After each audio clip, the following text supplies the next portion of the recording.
The Game Awards have come and gone, and while for the most part they're not really to be taken seriously, like some other things in the gaming sphere, even a stopped clock is right twice a day. Does that saying even work anymore? A stopped clock from the 90s is right at least twice a day. And the game of the year is Astrobot!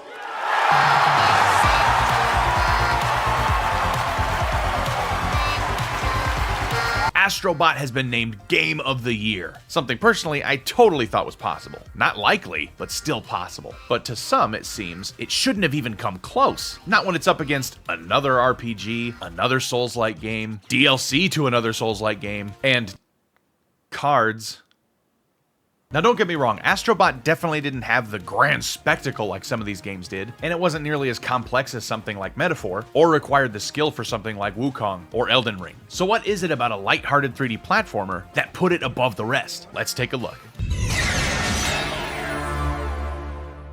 Astrobot is a sequel to basically a tech demo that came pre-installed in all PS5 consoles, Astro's Playroom, a small but content-packed platformer showcasing the PlayStation 5 console and the features of the DualSense controller itself. Playroom had no business being as good as it was, which made it one of the best experiences you can still have on the PlayStation 5. And with all that popularity, they were approved for a full game. Astrobot takes what Playroom did and expands on everything tenfold. This time we have a full adventure to embark on. Astro is flying through space in a PS5, I guess it's a spaceship, with all his little bot friends, most of which are dressed up as PlayStation characters. But they get attacked by a big green alien guy who rips apart the PS5, takes the processor, and scatters everything and everyone across the universe. And now Astro has to find everybody and every piece and put it back together to save the day. Sounds pretty by the numbers, right? It is.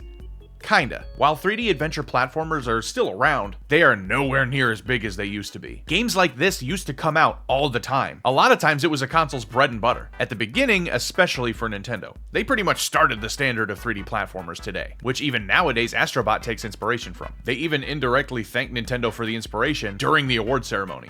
I remember I was a kid in 1989, Christmas, and I got a grey box. There was a game packed in, it was called Super Mario Brothers, and it was really, really great. But I want to pay tribute to the company who really put platformers and showed us innovation and quality consistently and inspired us to actually make the game that we made. And PlayStation's definitely no stranger to the 3D platforming genre. PlayStation 1 and 2 had some of the most legendary ones of all time, but the genre has gotten less and less attention over the years. Like I said before, they're still put out, but nowhere near to the degree they used to be. And even when they are, most of them don't have as much love and care put into them as the big launches that are few and far between. Which is exactly why I think Astrobot got the edge over the other games this year. While the other games that were nominated were obviously great, we've been seeing tons of games just like them for years now. Except for Balatro, I've never seen anything like that. And while those types of games aren't losing momentum or losing popularity or anything, a game that not only narratively is based on nostalgia, but even mechanically based on nostalgia, basically comes across as something fresh and new. Astrobot brings back memories of not just a game, but a whole gaming era, a whole genre that used to be so big in the gaming landscape, and shows that a game that's masterfully created, even in a genre that's not quite as big as it used to be, can still make for fantastic experiences. And that is why I think Astrobot deserved Game of the Year.